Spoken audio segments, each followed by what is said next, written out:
In this video, let's understand about the basics of VLAN, and in the upcoming videos, we'll be learning more in detail about VLAN step by step. So first of all, what is VLAN? So the term VLAN stands for Virtual Local Area Network. It is a logical grouping of devices inside a switch, and at the same time, it's not limited to physical connections. Think of VLANs as creating separate rooms inside one big hall. Okay, so devices in one room can easily talk to each other. However, if one device in one room want to communicate with the other device in the different room, then we need a L3 device or a router in place.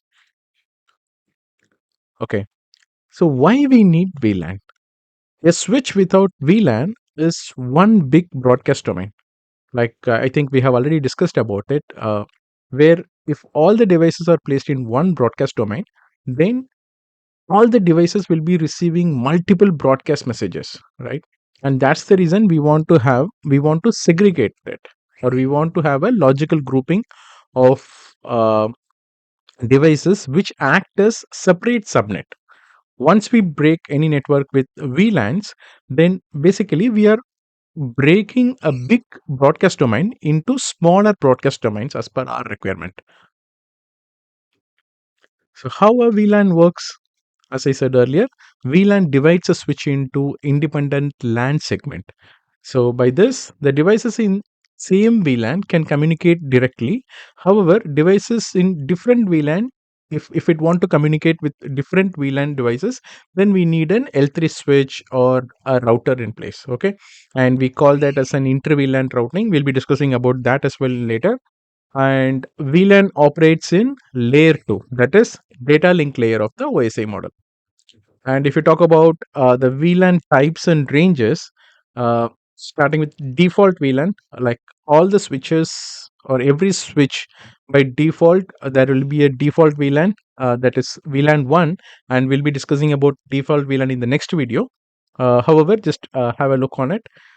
So the default VLAN means VLAN 1, and there are two ranges of VLAN. One is normal range and the other one is extended range. If a VLAN number is between the range from 1 to 1005, then we refer it as like normal range of VLAN. And if the range is from between somewhere between 1006 to 4094, then we refer it as like an extended range of VLAN. At the same time, every switch will be having a set of reserved VLANs from 1002 to 1005. Okay, so every switch will be having VLAN 1 and then 1002 to 1005 reserved VLANs. Means not 1001, means basically between this 1001, 1000, sorry, 1002, 1003, 1004, 1005. So four VLANs are reserved in every switch. Apart from that, like we have something like voice VLAN, which is used to carry IP voice traffic, which we refer as Vivo IP. But by default, it is disabled in any switch. If you want to, if you want to have any voice traffic, if you want to pass any voice traffic, then you can use this voice VLAN. You can enable this voice VLAN and use it. Management VLAN means like if you want to access, if you want to manage the device, the network switch remotely, then that traffic, like the manage, that we refer as a management traffic. It is not the same as data traffic. Usually for a management, we'll be having a different VLAN or a different network where data transaction will be happening through different VLAN and network. By default, the VLAN 1 is used for management. However, like it's not recommended, or it's not the best practice to use this VLAN 1 as the management VLAN. In any network, they will be changing it. Okay, but the switch comes with default VLAN. All right. So if you make any VLAN configuration, it will get stored in the file VLAN.dat file. And that's the reason, like whenever even if a switch get rebooted, like the configurations or the VLAN that is configured within that file is coming up. All right. Then advantages of VLAN. So by using VLAN, we can improve the performance of the network. How? How? By controlling the broadcast domain. So as I said earlier, if you are not using a VLAN, then just consider a situation where you have some 500 devices. Okay, so when you use 500 devices in the same network, then like you are not segregating it. Like every all the 500 devices are in same broadcast domain, right? So that would put down your performance of your network, right? And also better security. Just consider that like there are 500 devices in your network where some 100 uh, system belongs to HR department, 100 belongs to sales, 100 belongs to IT, 100 belongs to accounts, like that. So unnecessarily, uh, a sales user should not have an access to HR or IT, right? So when you segregate with VLAN, each VLAN act as a separate network and they cannot access the other network. Like a HR system cannot access the IT systems, or an IT systems cannot access the sales systems. By this practice, you can bring secure.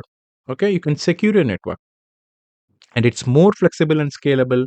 And if you want to scale, like it's very easy to do it. Simplified management, and it's easy to monitor, and even during troubleshooting it's much helpful, like to understand where the issue is exactly. All right.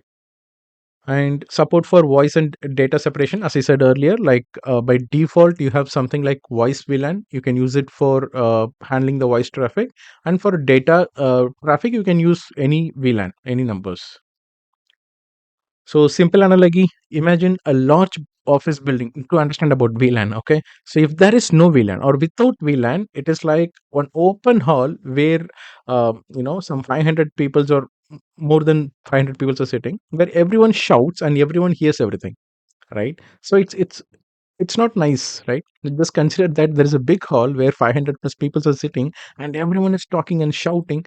Then it is irritating. Like at the same time, with VLAN means you have a big hall that is separated by multiple cabins. Like you're basically putting people from HR department in one room, IT department in one room, sales department in one room, accounts in one room, so that people inside that cabin or that room, or people belong to HR will be put into HR cabin. People belong to IT will put into IT cabin. So like that, they are segregated based on their cabin. And if in case, like basically they can speak within themselves, and if someone from HR want to speak with an IT, then or they can go through the reception desk, okay, which we refer as router. Alright. So this is a small analogy. So as a conclusion, VLAN makes our network more organized, secure, and efficient by logically dividing a single switch into multiple smaller networks. So if you remember, like the main pain point I was highlighting is broadcast domain, right? So why we are using VLAN? Because by default, when you use switch or when you put into a network, like all the devices will be in one single broadcast domain. And when there are more number of a device, like if each device is initiating one broadcast packet, then that would flood and put your performance of the network down, right? So maybe we'll see practically how that happens. And once we understand the pain area or the real problem of it, then it's easy for us to understand like why it is required. Okay. So let's understand with the help of packet tracer. Okay. So this is the setup or the topology that I have taken just to show you about the broadcast, or when we put all the devices in one broadcast domain. Say for example, I have three devices from sales department, three devices from HR department, and three devices from IT department, and everyone has their own IPs. And like they are not in slash 24 separately, they are in slash 8. Okay, just to show you how this broadcast will put the performance down. All right, they are connected to switch. Now, as said earlier, by default, when you connect any device to switch, they are in same broadcast domain, right? And I'll show you in simulation, let it be. And let's initiate one simple packet, okay? It could be, if consider that the sales PC1 or some, this guy want to communicate with the sales PC3, okay? Just remember, the sales guy want to communicate with other sales guy. He's not trying to communicate with others, okay? PC1 want to connect with PC3. What happens? Now, if you see, the request goes. Now, if you look at here, see, broadcast happens. Because in order to communicate with him, he want to know the MAC, right? So he's initiating the ARP broadcast. Anyway, like others are ignoring it, but thing is, the broadcast is flooded here, right? So this happens for one PC. Just consider that at the moment, for some reasons, if like we have 9 devices here, right? So at the same moment, if 5 or 6 devices at the same moment initiate, communication, what happens? So every device will start to initiate or put a broadcast message. Then there will be a huge broadcast RAM happens here, and that will put your performance down. Okay, I'll just show you possible. Let's put the same situation where this PC2 want to communicate to PC1, and this HRPC want to communicate with HRPC2, and then ITPC1 want to communicate with ICPC2. So just consider that three from each department, like each one from each department is trying to initiate communication at the moment. First broadcast, second broadcast, third broadcast, right? So every time like that, when if any broadcast is initiated, that is broadcasted to all the devices in the network. So this is the main pain area. So that's the reason the concept of VLAN is introduced.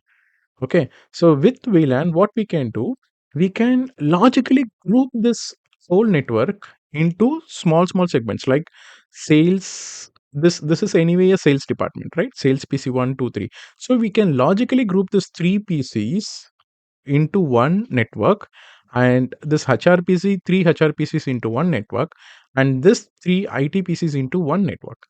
So, with that effort, what happens whenever any broadcast is initiated from this guy, then that broadcast is initiated or that broadcast is seen only within this network or this VLAN.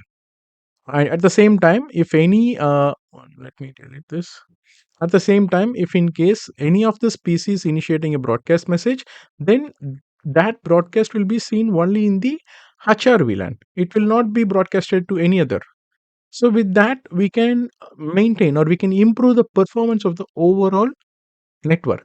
And also, as I said earlier, once you segregate it into small logical, groups, then one device like this is how it looks like. Maybe I can just show you quickly. We can logically group this one as one group and can logically make this one as a different group and this one as a different group. Okay, so what happens once you logically grouped into different VLAN, like different network after VLAN formation, if in case this PC from IT department want to communicate with HR department, that is not possible. The direct communication is not possible without any L3 device or router. So in order to do that, like we need to have a L3 device or router in place. So we'll be seeing about that concepts in upcoming videos, but just for information, so this is what VLAN is. So in the upcoming videos, let's see how we can achieve it.